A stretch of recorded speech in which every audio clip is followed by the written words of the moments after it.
Right folks, today we are smoking this absolute unit. It's the Boston Butt Blade In. We got it from the Village Butchers, delivered to our house, and it's the first time I'm actually kind of smoking something like this one to make a barbecue pulled pork. We've got the barbecue already set up and going. The coals are starting to heat up nicely out there. So we're gonna prep this meat, we're gonna get it on the barbecue, and then we're gonna let it cook for a little while. We're gonna do this in 2 stages. So we're gonna do this first stage where we get the kind of nice crust on the outside by putting it on one side of the barbecue. We'll show you what you're doing with that in a minute. And then afterwards, we're gonna take it out and then we're gonna basically wrap it in foil and just let it cook away for hours so it's ready to kind of pull apart. It's the internal temperature you need to get right on these things. So let's get this open and let's get making and giving this a nice barbecue crust. We're using this, it's my homemade barbecue seasoning. We're absolutely smother this bad boy in it. Okay, first up, we're gonna get this patted dry so we can get all that rub on there. Yeah, it just keeps it able to stick a little better. We're not gonna get it completely dry, I want it to be nice and moist as it goes through, but yeah, we'll flip it over. This is one hell of a unit on here. Cooking for a few hours, I think this one is. Right, barbecue seasoning. All right, the barbecue seasoning, here we go. I want a good layer of this on there. I'm gonna rub it all in as well. Smother the thing absolutely top to tail in the crust and the barbecue sauce. Barbecue seasoning, to be fair. Right, that's this side done, just making sure it's all nicely rubbed in there, and then we'll flip it over and hit the next side. There we go. All rubbed out. Funny joke there.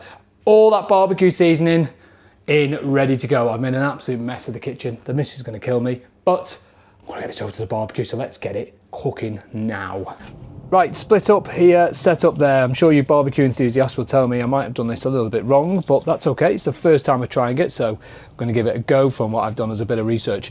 Charcoal briquettes there, heated up, ready to go. We have got the gates open to regulate some of the temperature in there, and we got a aluminium foil tray with water in that help keep it moist. We're going to try and put as much of this away directly from the heat as possible so it can slow cook as it rolls through. Here it is. Right, fat side down, going on the barbecue there. Just push it as far to the right as possible there. Sure that lid will be able to close then. Most of it is not directly over the heat, which is good. Okay, now we're gonna throw in a few smoking chips. I know that you should have some bigger ones, but I've only got little ones, but you know what? Every little bit helps. So let's chuck a few on there and see how we get on with these. There's a nice apple flavored smoke going on there. I can smell it already coming through, it smells delicious. Now, with it all cooking away, we're going to try and regulate the temperature on here without opening the barbecue too often. You don't want to let all that heat out. I have to check on it to top up the water if we need to, but we're going to try and keep it anywhere between 95 to 135 degrees and just regulate it via opening the valves that are on the barbecue. I'm going to leave it cooking 2 to 3 hours and let's see if it gets that crust on the top. Halfway through, we're going to flip that meat over so we can get another crust kind of forming on the other side after that fat's cooked away. Let's just leave it and come back. This has been cooking away for around about 3 hours now. I'm gonna get it foiled up and we're gonna let the rest of it finish off and keep it on for another 2 hours, I reckon, so we can really kind of get that inside up to the right temperature, ready for some pulled pork. I'm gonna tin foil it up and crack on. All right, let's do this. This has been sat here for another 3 hours now. So let's get it inside, let's get it shredded, let's get it tasting. We're good to go on this one. I have opened up that tin foil and I've saved some of the juices that came out because what I'm planning to do this is to give it a try now and then get into a bowl, some barbecue sauce, brioche buns, coleslaw, and make some amazing pulled pork. Here we go, there we go. I think for a first attempt, this has come out pretty well. That's pulling gorgeously now. Oh, look at that. I'm happy. I think there's a few different improvements we can do when cooking this again in the future, but that's come out pretty good. I'm just gonna have to shred it all up now and get it into a bowl with those juices and some barbecue sauce. This is just the start here. This is literally me taking it off the bone and I'm gonna get shredding it up properly. But you can see some of the charcoal outside there, kind of like that nice crust on it from the spices that have gone on there. There's loads in here as well, absolutely loads. Looking forward to cracking on more with this. Okay, we've got some of it separated here, probably about just under half, and we've got a whole other tray we're gonna keep for another day to do something else with. More than enough for 4 of us tonight. Put a good helping of a smoky barbecue sauce on there. It's kind of like a Jack Daniel's infused one as well, so I mean, you don't have to, you can just eat it as it is, but we like them to have barbecue sauce on. Some coleslaw to go on it as well. Some of the barbecue people out there will be absolutely fuming about that one, but hey, you like what you like. So I'm just gonna mix this together now. Here we go.